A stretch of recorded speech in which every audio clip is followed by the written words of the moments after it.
उसी अनुकूलन चालू किए थे। अभी जो है अनुकूलन का महत्व क्या है, अगर देखा जाए अनुकूलन का महत्व है पहला कि अनुकूलन के कारण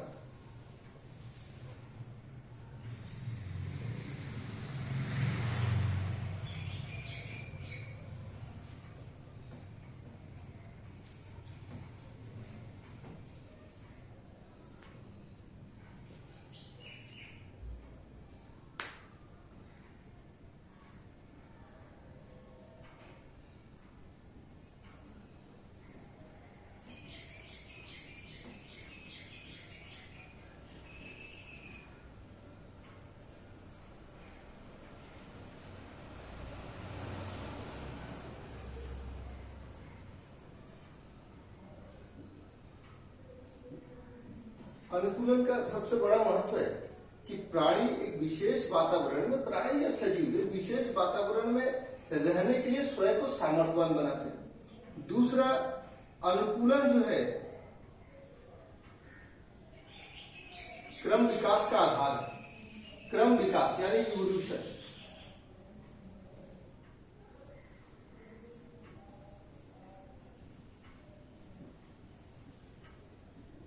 क्रम विकास का आधार जो है वो अनुकूलन। तीसरा देखें, अनुकूलन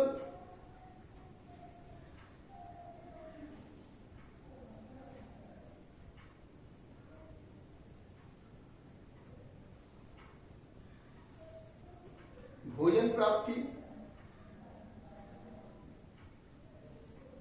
और प्रजनन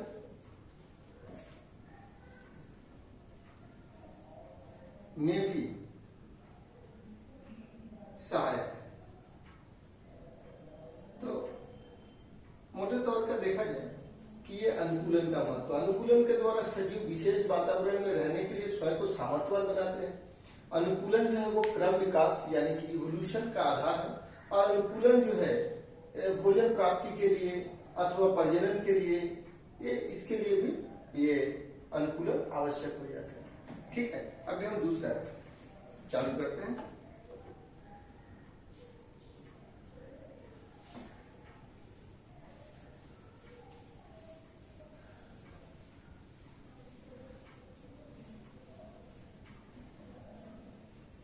अभी अगर दूसरा चीज देखें, जैसे एक होता है, ये अक्सर ही पूछता है, एक होता है श्वसन जड़,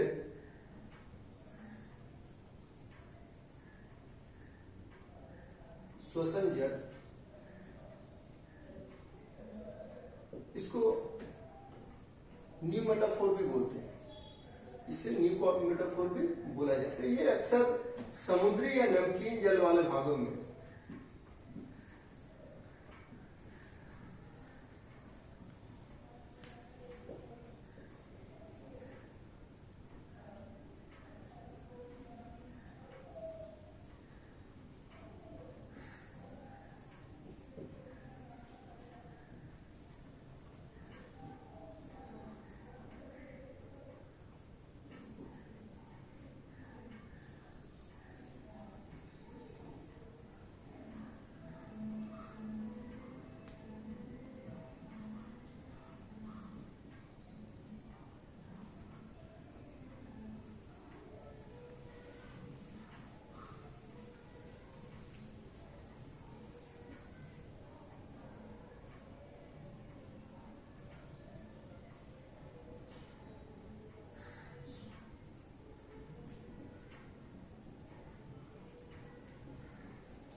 तो क्या वो श्वसन जड़, क्या समुद्री नमकीन जलीय भाग में कुछ पौधों का रंग युक्त जड़ जो है वो जमीन से बाहर निकलता है और श्वसन में मदद करता है। यानी पौधे जो है इस जड़ के द्वारा श्वसन करते हैं, जिसको हम लोग श्वसन जड़ें बोलते हैं। हालांकि जड़ के द्वारा श्वसन साधारणतः पौधे नहीं करते, लेकिन नमकीन जो जलीय समुद्र तट के भाग होते हैं, वहां पे ऐसे कुछ वनस्पति उगते हैं जिसके जड़ जमीन से फिर बाहर निकलते हैं। बाहर उसमें रंध्र होता है, उससे वायुमंडल से वो जो है वायु खींचते हैं, यानी श्वसन में मदद करते हैं। इसी कारण इसका नाम श्वसन जड़ है। ठीक है, एक और तरह का वहां विशेष तरह का अंकुरण होता है। यहाँ के कुछ विशेष वनस्पति होते हैं जिसको हम बता दे रहे हैं। इसको बोलते हैं जरायुज अंकुरण, इसको बोलते हैं जरायुज अंकुरण। तो जरायुज अंकुरण हम करा लेंगे, जरायुज अंकुरण।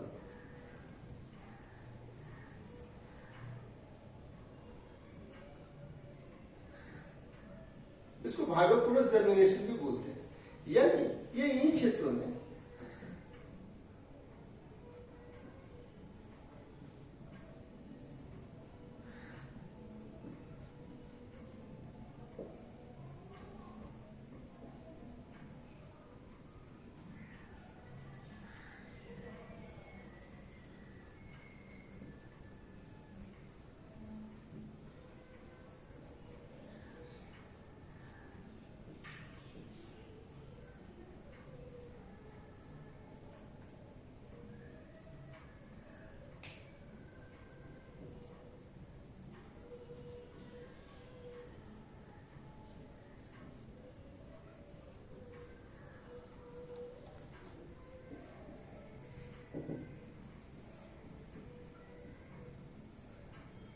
यानी नमकीन दलदली भागों में कुछ ऐसे जो पौधे होते हैं वो क्या होते हैं कि जब फल के अंदर होता है तभी अंकुरण होने लगता है, जिसको हम लोग जरायुज अंकुरण बोलते हैं। फिर वो जमीन में नीचे गिरता है और एक नया पौधा तैयार हो जाता है, ठीक है ना, उसको जरायुज अंकुरण कहते हैं।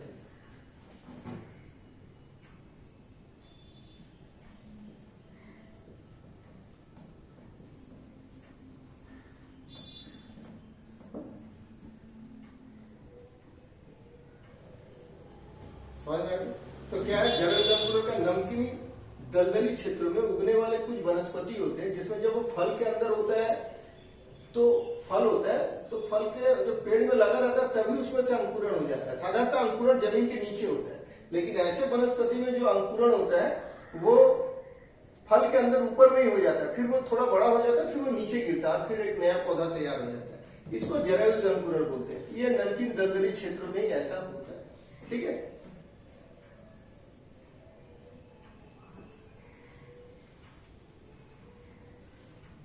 ठीक इसी तरह से कुछ छोटा छोटा क्वेश्चन पूछते हैं, जैसे पक्षी।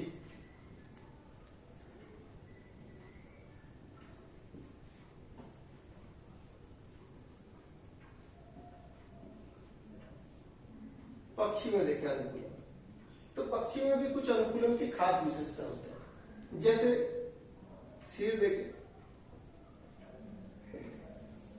सिर जो होता है तिकोना होता है,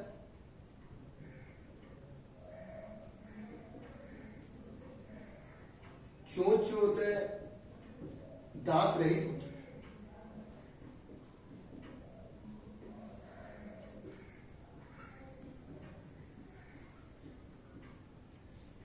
दूसरा अगर देखें पंख, इसमें फ्लाइट मसल होते हैं।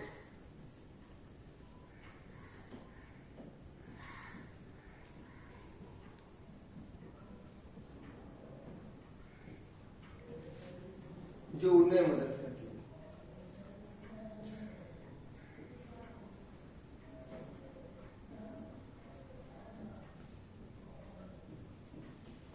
उसके बाद देखें इसमें वायु कोश पाया जाता है जिसको एयर सेक बोलते हैं। एयर सेक में क्या होता है, वो हवा भरा रहता है जो श्वसन करने में, अगर पक्षी बहुत ऊपर चला जाता है जहां ऑक्सीजन की कमी होती है तो इसको श्वसन करने में मदद करता है।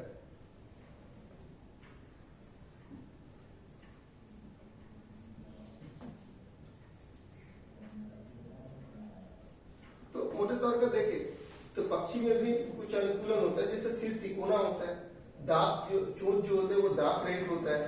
पंख अगर देखा जाए तो पंख के कारण शरीर हल्का रहता है, पंख के कारण शरीर हल्का रहता है। कुछ कुछ के तो हड्डियों में भी हवा भरा रहता है जिससे उसका शरीर और हल्का हो जाता है, जो उड़ने में मदद करता है। हड्डियों में तक में हवा भरी रहती है जिसके कारण उड़ने में मदद करता है। उससे लिखा नहीं, मोटे तौर पर जो छोटा मोटा जानकारी ऐसे उसमें वायु कोश पाया जाता है। ये वायु कोश जो होता है उसमें हवा भरा रहता है, जो ऊपर अगर पक्षी जाता है तो उसको श्वसन करने में भी मदद करता है। तो देखा जाए ये था पक्षी में अनुकूलन। क्लियर? अब आगे बढ़ते हैं। जैसे आप छोटा मोटा जो कुछ बता दिया है ना, उसी में से भी क्वेश्चन छोटा मोटा पूछा जाता है। जैसे पूछा जाए हाइड्रोफाइट और जीरोफाइट में क्या आता है, अगर देखा जाए बोला जाए ऐसे भी प्रश्न पूछा, उससे हाइड्रोफाइट और जेरोफाइट दोनों बता दिया। हाइड्रोफाइट और जीरोफाइट, अगर बोले दोनों में अंतर क्या है, देखो अंतर ऐसे निकल जाए। हाइड्रोफाइट ये जल में,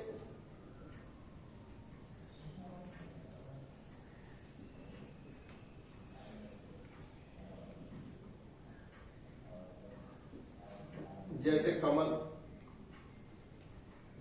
जलकुंभी, देखो अंतर अपने आप निकल आएगा। ये जल में उगने वाले वनस्पति है, जैसे कमल है, जलकुंभी है। जीरोफाइट ये शुष्क,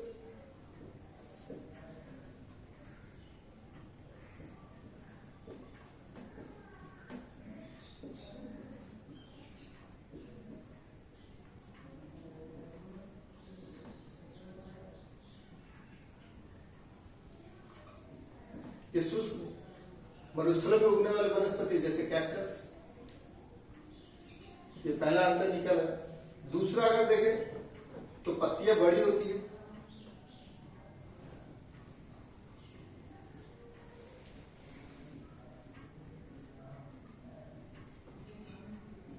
इसकी पत्तियां जो होगी छोटी और कांटेदार होती है।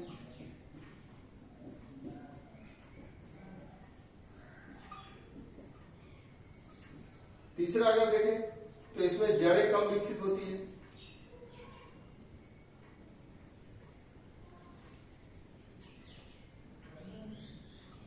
और अगर इसमें देखें तो जड़ें अधिक विकसित होती है।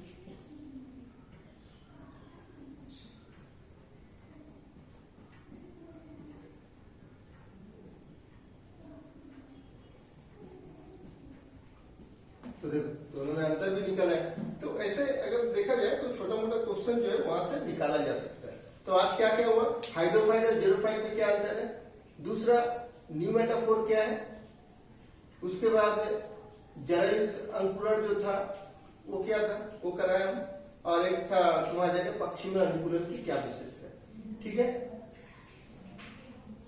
ये लाइफ साइंस का इतना देख के रखो, फिर अगले दिन अगले क्लास में लाइफ साइंस का बताएंगे। आज को क्या क्या लाइफ साइंस का हुआ, पहला जरायुज अंकुरण क्या है, अनुकूलन का महत्व क्या है, उसके बाद था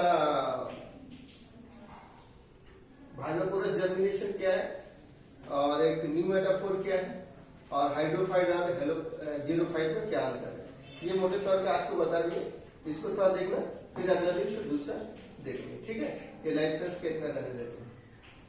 ठीक है, घर में इतना भी देखो, जब लॉकडाउन उठेगा तो फिर और आगे स्टार्ट करो। ठीक है,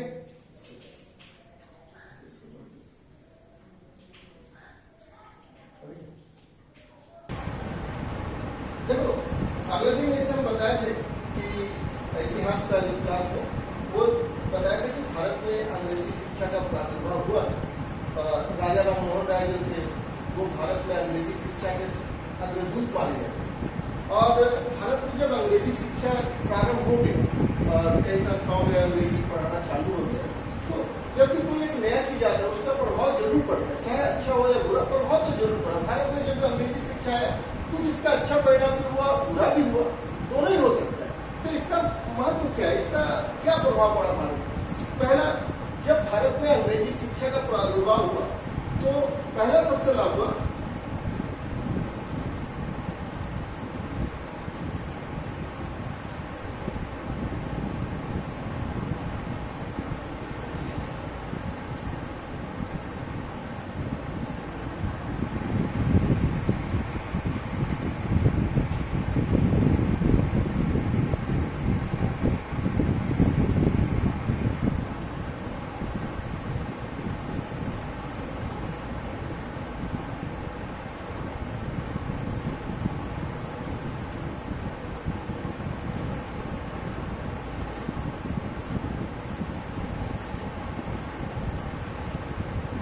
तो पहला क्या हुआ, भारत के लोग पाश्चात्य जो ज्ञान है, साहित्य है, विज्ञान है, उसके बाद कला है, कौशल है, राजनीति है, इत्यादि से भारत के लोग परिचित थे। पहले भारत में लोगों में वैसे देखा जाए तो वैज्ञानिक दृष्टिकोण नहीं था। अब क्या था, इससे पाश्चात्य जो था ज्ञान, विज्ञान, कला, कौशल, साहित्य, राजनीति, ये सब से लोग परिचित थे। दूसरा, जो इससे था भारतीयों में बहुत सारी कुरीति था।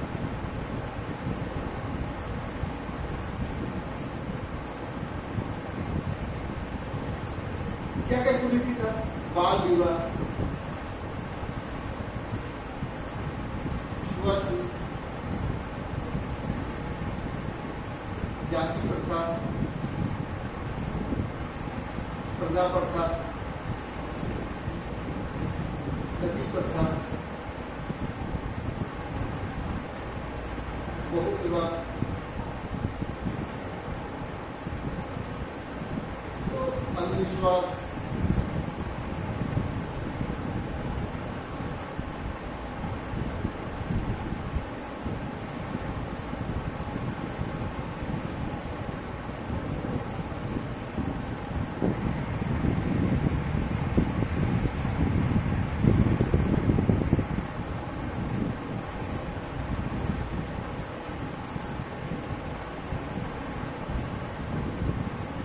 तो एक्चुअली क्या था, भारत में जो कुरीति था, जैसे बाल विवाह था, छुआछूत था, जाति प्रथा था, प्रजा प्रथा था, सती प्रथा था, भू विवाह था, नर बलि प्रथा था, अंधविश्वास था, कुरीति था, ये सब धीरे धीरे दूर होने लगा।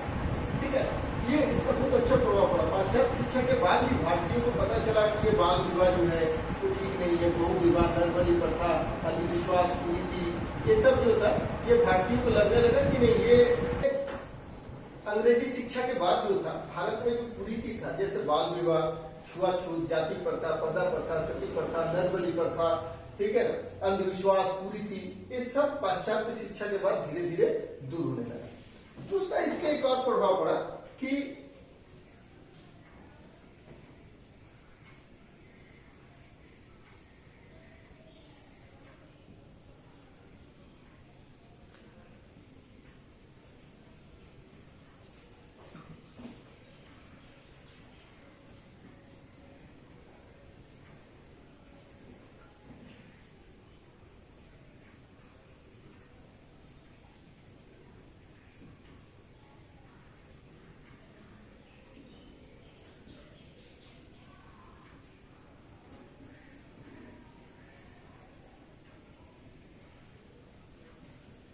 इससे एक और लाभ हुआ। पहले भारतीयों की भारत में जो थी इतनी बड़ी जनसंख्या थी, लेकिन इसके बावजूद भी भारत के लोगों में एकता नहीं था। वो होता ही था कि कोई तमिल बोलता था, कोई तेलुगु, कोई कन्नड़, कोई मलयालम, कोई सिंधी, कोई गुजराती, कोई पंजाबी। भारत के लोगों में भाषाएं बहुत थी, तो आपस में मेल जोल नहीं होता था, संवाद नहीं हो पाता था।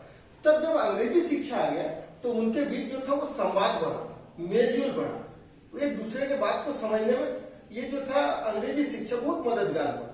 तो ये था भारत में अंग्रेजी शिक्षा या पाश्चात्य शिक्षा का प्रभाव। इसका एक और भी लाभ हुआ कि अंग्रेजी पढ़े लिखे जो युवक थे उनको सरकारी नौकरी,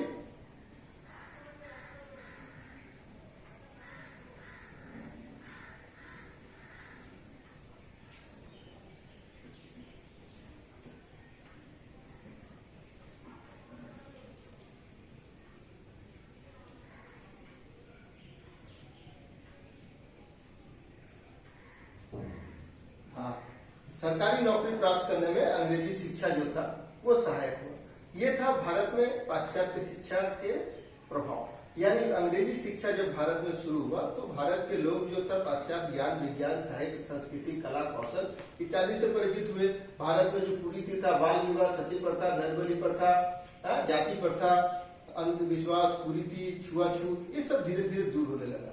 और एक बात था, भारतीयों के बीच जो था संवाद जो था वो मेलजोल बढ़ा, भारतीयों में एकता बढ़ा। और सबसे बड़ा बात है जो सरकारी नौकरी प्राप्त करने में अंग्रेजी भाषा जरूर सहायक सिद्ध हुई। तो ये जो था भारत में अंग्रेजी शिक्षा के विकास के लिए जो थे प्रभाव पड़े। ठीक है,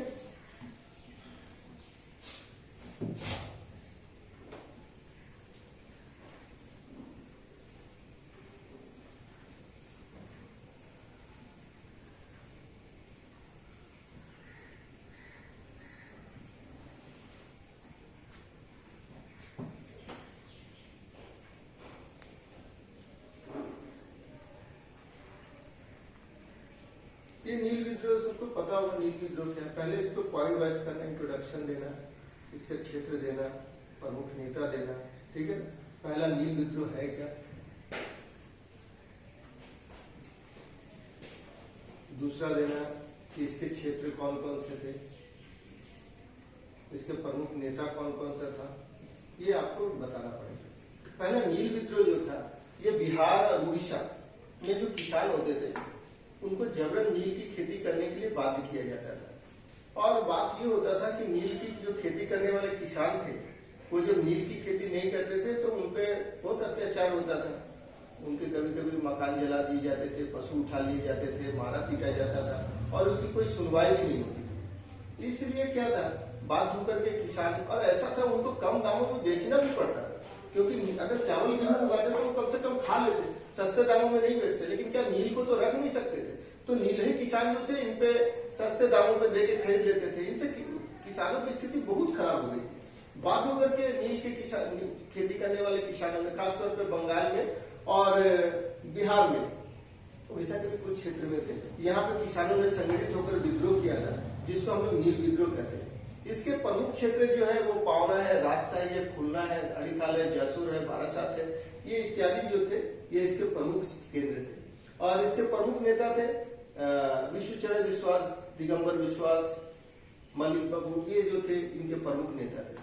और ये नील विद्रोह जो बहुत बढ़ गया तब सरकार ने एक कमीशन बनाया और ये नील की खेती को जो था वो बाध्यतामूलक जो होती थी उसको बंद कर दिया गया। इस प्रकार नील विद्रोह जो था वो समाप्त हुआ। ठीक है, इसको बंद कर दिया।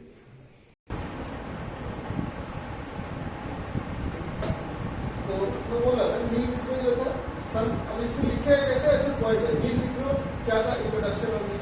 उसके बाद आंदोलन के केंद्र कहाँ थे, इसके प्रमुख नेता कौन कौन थे, इस आंदोलन का समर्थन किसने किया था और आंदोलन समाप्ति कैसे हुई, जगह क्या है, इसके इसको मालूम नहीं।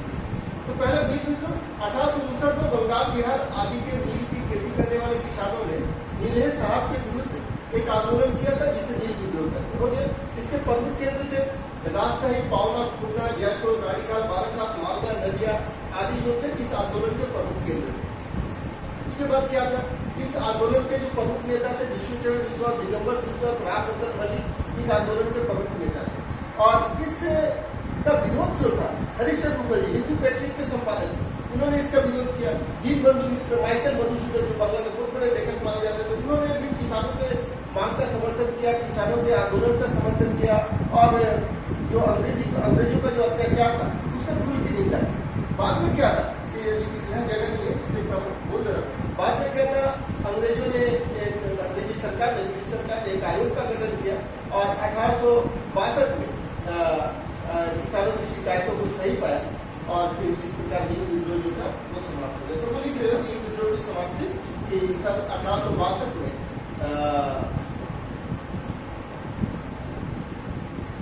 अंग्रेजी सरकार ने एक आयोग का गठन किया और किसानों की शिकायतों को सही पाया और उसके बाद ये आंदोलन समाप्त हो। फिर से बोलो, अंत में लिख देना आंदोलन की समाप्ति, आंदोलन की समाप्ति, यहाँ जगह नहीं है।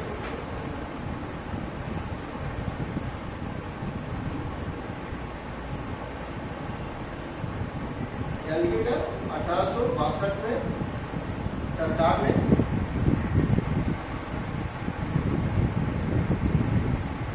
आयोग गठित कर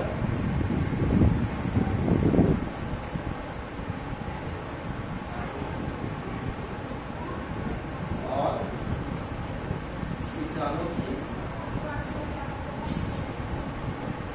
शिकायतों को